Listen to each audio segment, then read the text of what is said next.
बिस्मिल्लाहिर्रहमानिर्रहीम अस्सलाम वालेकुम। Welcome back to my channel Madiha food fusion में। आज मैं अपने दोस्तों के लिए लेके आई हूँ बहुत ही मज़ेदार और बहुत ही आसान सी रेसिपी, और जो रमज़ान स्पेशल रेसिपी मैं आप लोगों के लिए लेके आई हूँ, ताकि आप लोग इसको घर में आराम से बना सकें और रमज़ान में जो है इंजॉय कर सकें। तो आज हम लोग बना रहे हैं ऑरेंज स्क्वैश। तो मैं आप लोगों को तरीका बताती हूँ कि मैं इसको किस तरह से बना रही हूँ। इंशाल्लाह आप लोगों को मुकम्मल गाइड करूँगी। वीडियो अच्छी लगे तो इसको एंड तक ज़रूर देखें, लाइक करें, शेयर करें। जो लोग नए हैं मेरे चैनल पर, काइंडली चैनल को सब्सक्राइब करना मत भूलिएगा। ऑरेंज स्क्वैश बनाने के लिए हमारे पास ये 12 अदद जो थे ना, हम लोगों ने 1 दर्जन लिए थे ऑरेंज। इनको बीच में से हम लोगों ने कट कर लिया और इसके अंदर से जितना भी हम लोगों ने गूदा निकाला, निकालने के बाद उसको जूसर में डाला, और जूसर में डालने के बाद उसको अच्छी तरह से हम लोगों ने ग्राइंड कर लिया। ग्राइंड करने के बाद फिर हम लोगों ने उसको छान लिया। जो उसका जूस निकला, हमारे पास ये एक जग जूस उसका निकल आया है, क्योंकि ये टाइम कम होने की वजह से हम लोगों ने काम सारा पहले ही ख़त्म कर लिया था, यानी कि इसका जूस हम लोगों ने पहले बना के रख लिया था। अब ये जो हमारे पास छिलके बचे हुए हैं, अब हम लोगों ने इसको ज़ाया नहीं करना, ये भी इसके अंदर इस्तेमाल होंगे। तो अब मैं इनको आप लोगों को बताती हूँ कि मैं इसको किस तरह से स्टीम कर रही हूँ। पहले इन छिलकों को हम लोगों ने स्टीम देना है। जब ये नरम हो जाएंगे तो फिर हम लोगों ने इसको जो अंदर वाइट कलर की ये जो पतली सी लेयर है, हम लोगों ने इसको उतारना छुरी के साथ। उसके बाद फिर मैं आप लोगों को बताती हूँ कि आगे हम लोगों ने क्या करना है। सबसे पहले हम लोग इसको स्टीम देते हैं। तो इसके लिए हम लोगों ने छिलकों को जो स्टीम देने के लिए सबसे पहले हम लोगों ने कढ़ाई ली है। उसके नीचे मैंने ये स्टैंड रखा है, आप लोग देख सकते हैं, हर घर में होगा क्योंकि इसके ऊपर हांडी रखने के लिए इस्तेमाल होता है। तो इसके ऊपर मेरे पास ये छाननी थी घर में, जो कि मैं इसके ऊपर दे रही हूँ स्टीम। तो इसको इस तरह से रख लेंगे हम लोग, और सारे छिलकों को हम लोगों ने इस तरह से यानी कि इसके अंदर रख देना है। इसको मैं डबल करके रखूँगी और इसमें से स्टीम निकलना शुरू हो चुकी है, आप लोग देख सकते हैं। अब मैं इसको ऊपर से प्लेट दे के ढाँप के तकरीबन 5 से 6 मिनट के लिए छोड़ रही हूँ, ताकि अच्छी तरह से ये बहुत से सॉफ्ट से हो जाएं छिलके। तो फिर 6 मिनट के बाद मैं आप लोगों को दिखाती हूँ। जी, तो आप लोग देख सकते हैं, इसके ऊपर से मैंने ढक्कन उतार लिया है और इसका स्टीम किस तरह से निकल रहा है, और ये काफ़ी तक नरम हो चुके हैं। अब मैं इसको निकालती हूँ किसी डिश में। इसको 1 से 2 मिनट के लिए थोड़ा सा ना इसको ठंडा होने देते हैं, क्योंकि ये काफ़ी गर्म है। तो और बहुत ज़्यादा नरम हो चुके हैं। फिर इनके ऊपर से हम लोग छिलका उतारते हुए मैं आप लोगों को दिखाती हूँ। जी, तो आप लोग देख सकते हैं, इसको रूम टेम्परेचर पर हम लोगों ने 2 मिनट के लिए रखा है। अब मैंने इसके ऊपर से जो वाइट छिलका हम लोगों को रिमूव करना है, तो इसको मैं इस तरह से लेती हूँ एक एक, और मैं ये चम्मच का पिछला हिस्सा ले रही हूँ। आप लोग छुरी भी ले सकते हैं, लेकिन उसके साथ इसको ये यानी कि ख़राब हो जाएंगे। इस तरह से आहिस्ता आहिस्ता से हम लोगों ने इसके ऊपर से छिलका रिमूव करना है वाइट। इसी तरह से मैं करती जाती हूँ सारे, फिर मैं आप लोगों को दिखाती हूँ।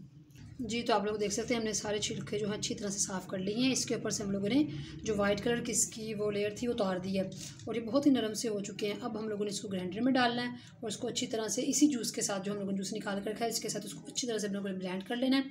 तो आज मैं आपको बताती हूँ कि मैं इसको किस तरह से कर रही हूँ। एक जूसर में हम लोगों ने ले लिया, जूसर के जग में सारे छिलके डाले हैं। अब इसके अंदर मैं थोड़ा सा जूस ऐड करूँगी। तो अब हम लोग इसका अच्छा सा पेस्ट बना लेते हैं।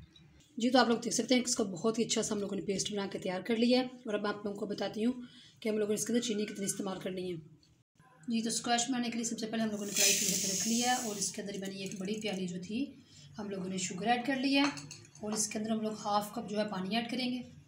1/2 कप हम लोग इसके अंदर पानी ऐड कर रहे हैं, ज़्यादा हम लोग नहीं डालना। तो अब अच्छी तरह से हम लोगों ने इसको मेल्ट कर लेना, जब तक शुगर अच्छी तरह से मेल्ट हो चुकी है। और उसका भी हम लोगों ने इसका शीरा जो कहते हैं कि एक तार वाला भी नहीं बना। तो अभी हम लोग इसके अंदर जो है ना, ये जो हम लोगों ने इसका गुद्दा बना कर रखा था वो ऐड कर रही हूँ मैं। साथ ही हम लोगों ने इसके अंदर जूस ऐड कर देना, जो निकाल के हम लोगों ने रखा हुआ था। अब हम लोगों ने इसको मीडियम आंच पे पका लेना अच्छी तरह से, जब तक ये गाढ़ा नहीं हो जाता। जी, तो इसको 4 मिनट हो चुके हैं अच्छी तरह से कुक होते हुए। अब हम लोगों ने इसके अंदर 1/2 टीस्पून नमक ऐड कर रहे हैं, ताकि जो इसका टेस्ट है ना वो अच्छा रहे, बरकरार रहे इसी तरह ही। तो इसको मज़ीद हम 5 मिनट पका लेते हैं। इसके बाद हम लोग इसके अंदर सोडियम बेंजोएट ऐड करेंगे, जो कि आप लोगों को किसी भी पंसारी की शॉप से मिल जाएगा इजीली। तो इसको 5 मिनट मज़ीद पका लेते हैं। जी, तो आप लोग देख सकते हैं, इसको मज़ीद 5 मिनट हम लोगों ने अच्छी तरह से पका लिया है, और ये गाढ़ा होना शुरू हो चुका है। तो अब हम लोगों ने इस लेवल पे इसके अंदर सोडियम बेंजोएट ऐड करना है, जो कि मैंने आप लोगों को पहले बताया है कि आप लोगों को किसी भी पंसारी की दुकान से इजीली मिल जाएगा। तो आप लोग ये 1/4 टीस्पून हम लोग इसके अंदर सोडियम बेंजोएट ऐड कर रहे हैं, और अब इसको हम लोगों ने मीडियम टू लो आंच पे मज़ीद 20 मिनट के लिए पका लेना है, ताकि अच्छी तरह से और गाढ़ा हो जाए।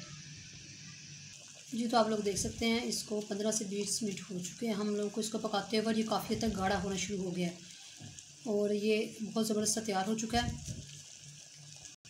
ये ऑलमोस्ट कंप्लीट हो चुका है। अब हम लोगों ने इसकी फ्लेम ऑफ कर दी है, और इसको हम लोगों ने और तो रूम टेम्परेचर पे इसको ठंडा कर लेते हैं। फिर मैं आपको बताती हूँ कि किस तरह से हम लोगों ने इसको महफूज करना है किसी जार में। जी तो आप लोग देख सकते हैं, इसको मैंने रूम टेम्परेचर पे पहले ठंडा कर लिया और अब इसको मैंने निकाला किसी जग में। अभी क्योंकि बहुत ज़्यादा ठंडा नहीं हुआ, आप लोग देख सकते हैं इसमें से हल्की सी भाप निकल रही है।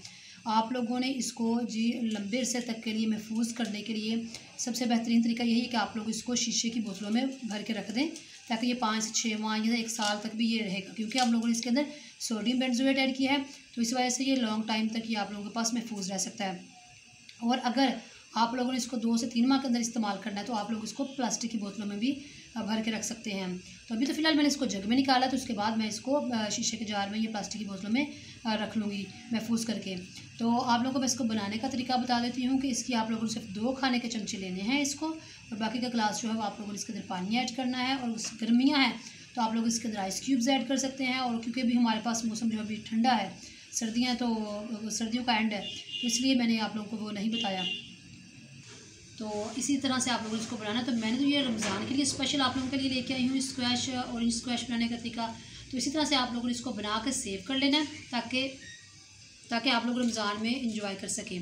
तो इसी तरह से आप लोगों ने इसको घर में बनाना है और मुझे आप लोगों ने बताना है कि आप लोगों को हमारी रेसिपी कैसी लगी। आप लोगों ने इसको बनाया तो घर वालों का क्या फीडबैक था। वीडियो अच्छी लगी हो तो इसको लाइक करें, शेयर करें। जो लोग नए हैं मेरे चैनल पे, काइंडली चैनल को सब्सक्राइब करना मत भूलिएगा। आप फिर ढेर सारी दुआओं में मुझे याद रखिएगा। नेक्स्ट वीडियो तक के लिए इजाज़त दीजिए। अल्लाह हाफिज़।